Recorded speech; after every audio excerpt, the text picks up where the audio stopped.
সফল হোৱাৰ আগত মানুহ কিয় অকলশৰীয়া হয় জানেনে? নমস্কাৰ বন্ধু বান্ধৱীসকল, আজিৰ এই ভিডিঅ'টো খুব গভীৰ আৰু হয়তো এই কথাবোৰ সকলোৰে বাবে নহয়, কেৱল সেই লোকসকলৰ বাবে যিসকলে ভিতৰৰ পৰা সলনি হ'বলৈ আৰম্ভ কৰিছে।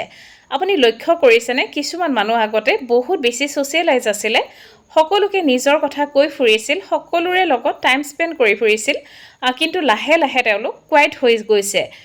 কম কথা কয়, কম মানুহৰ লগত মিলামিছা কৰে আৰু নিজৰ ওপৰত বহুত বেছি ফ'কাছ কৰে। বাহিৰৰ মানুহে ভাবে যে হঠাৎ ইমান এটিটিউড কিয় আহিলে বা ইমান অহংকাৰ কিয় আহিলে, কিন্তু আচলতে মানুহ চেঞ্জ নহয়।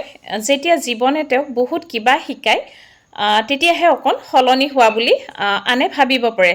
যিজন মানুহে বাৰে বাৰে ঠগ খাই বহুত বেছি ষ্ট্ৰাগল কৰিবলগীয়া হয়, বহুত বেছি ডিছৰেচপেক্ট পায়, সেই মানুহজনে লাহে লাহে ভিতৰৰ পৰা চাইলেণ্ট হৈ যায়।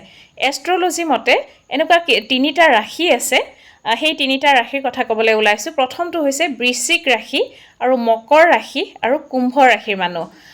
তেওঁলোকে নিজৰ যিমান দুখ হ'লেও কুৱাইটলি কেৰি কৰিব পাৰে, মানে নিজে মনৰ মাজতে তেওঁলোকে ৰাখিব পাৰে। তেওঁলোকে সকলোকে নিজৰ উইকনেছ নেদেখুৱায়। আৰু এটা ডেঞ্জাৰাছ কথা কি জানেনে? যিজন মানুহে ভিতৰৰ পৰা বহুত পেইন পায় বা বহুত বেছি দুখ পাৰ কৰে, সেই মানুহজনে ইম'চনেলি ষ্ট্ৰং হৈ যায়, কাৰণ ষ্ট্ৰাগলে মানুহক অবজাৰ্ভ কৰিবলৈ শিকায়।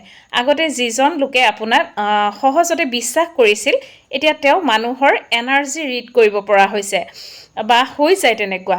আগতে যিজনে এটেনশ্যন খুব ভাল পাইছিলে, এতিয়া তেওঁ শান্তি বিচাৰে। সেইকাৰণে সকলো কুৱাইট মানুহ উইক নহয়, কিছুমান মানুহে চিম্পলি মিছইউড হৈ যায়।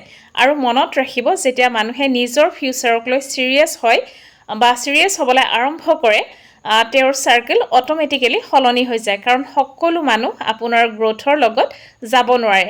হয়তো আপুনি এতিয়া যিটো লোনলি ফেজ পাৰ কৰিছে, সেইটোৱে আপোনাক ছাকচেছফুল ভাৰ্চনলৈ লৈ গৈ আছে। কমেণ্টত লিখিব, আপুনি আগতকৈ এতিয়া বেছি কুৱাইট হৈ গৈছে নেকি? ভিডিঅ'টো ভাল লাগিলে শ্বেয়াৰ কৰিবলৈ নাপাহৰিব। লগতে পৰৱৰ্তী ভিডিঅ'ৰ বাবে পেজটো ফ'ল' কৰি লগত থাকিব।